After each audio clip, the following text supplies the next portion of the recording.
You know, it's in our nature to see angels as beautiful and to see shayateen, to see devils as ugly. And in fact, we often associate that with people around us. So we'll say that she looks like a little angel or that he looks like a devil. And this is something that Allah subhanahu wa ta'ala even alludes to in the Quran, that the women in the time of Yusuf alayhi salam, when they saw Yusuf alayhi salam, they said that this is Malakun Kareem, this is just a beautiful angel. And the Prophet sallallahu alaihi wasallam as well, when he saw a man whose hair and beard were all unkempt and he came to the masjid that way, Prophet sallallahu alaihi wasallam told him he should comb his hair instead of coming to the masjid looking like a shaitan. So it's only natural that we associate these things. This is just in our fitrah, that angels are beautiful and that devils are ugly. However, we find instances in the Quran and the Sunnah where Allah subhanahu wa ta'ala describes angels with a very, very severe, harsh appearance. Now, we have to love them all. Allah subhanahu wa ta'ala tells us in the Quran, قُلْ مَنْ كَانَ عَدُوًا لِلَّهِ وَمَلَائِكَةً, that whoever is an enemy to Allah subhanahu wa ta'ala and the angels and the Rusul and the messengers and Jibreel and Mikael, then Allah subhanahu wa ta'ala is an enemy to the disbelievers. So that means we have to love Malik, the keeper of hellfire. We have to love Israfil, who blows the horn. We have to love the two angels that will ask us in the grave. Though we fear them, we have to love them. The keepers of hellfire, Allah subhanahu wa ta'ala calls them ghiladun shidad, that they are very severe in their appearance. The Prophet ﷺ, even when he saw Malik, when he saw,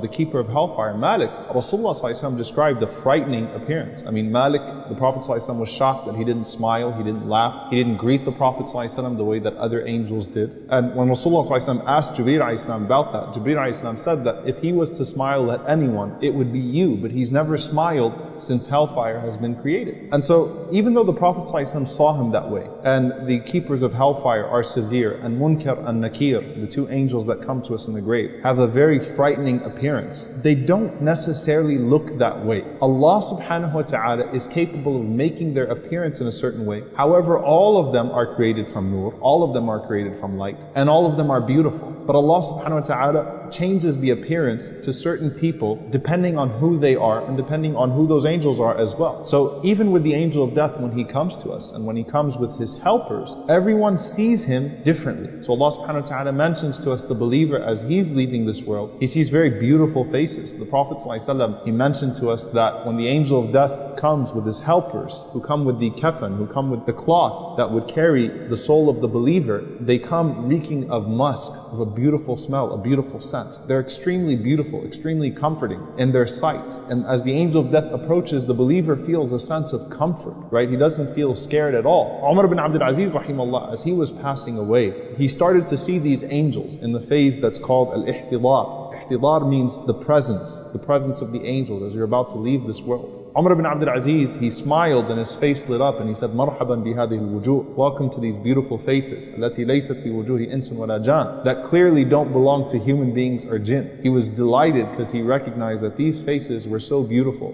that they could not be anything but angels. As opposed to the disbelievers, as opposed to corrupt, evil people, the Prophet ﷺ mentions a very frightening appearance that would cause the soul to actually hide within the body and these angels to scream at that soul and to rip it out of the body. May Allah protect us. But that tells you something, that Allah Azza wa Jal can change the appearance based upon who you are. And so if you are a beautiful person, then you will only see beautiful angels. You'll never see any angels that would have a frightening appearance. They would only be beautiful. Allah subhanahu wa ta'ala also sometimes allows the angels to come in human appearance. So Jibreel alayhi salam, who's the greatest of them, came in human appearance at times. Allah mentions to us the guests of Ibrahim alayhi salam, when they came to Ibrahim alayhi salam to give him the glad tidings of Ishaq, and after Ishaq as well, Yaqub. Now they still couldn't eat or drink, right? So they still couldn't escape that part of the limitation on their desires, and that caused Ibrahim ﷺ to fear them. But nevertheless, they had a human appearance. Likewise, we see the handsome young men that were sent to Lut ﷺ, the people of Lut ﷺ. The same angels, of course, appeared to the people of Lut as handsome young men, as a fitna to them. Maryam ﷺ, when she sees Jibreel ﷺ, تَمَثَّلَ لَهَا بَشَرًا سَوِيًّا, Jibreel appeared to her as a complete human being, a beautiful human being. And sometimes even in human form, the angels can can come to people that aren't prophets, people that aren't necessarily receiving any form of divine inspiration. Allah subhanahu wa ta'ala sometimes sends them as a test or as a bushra, as a glad tidings to a person. Rasulullah sallallahu alaihi wasallam, he mentions to us in a hadith narrated by Abu Hurairah radiallahu anhu that there was a man that was visiting a brother of his in a village, and Allah subhanahu wa ta'ala sent an angel to him on the road. This is not a prophet, just a regular man. And the angel said to him in the form of a man, "Where are you going?" And he replied, he said, "I'm just going to visit, a brother of mine that lives in such and such village." And the man responded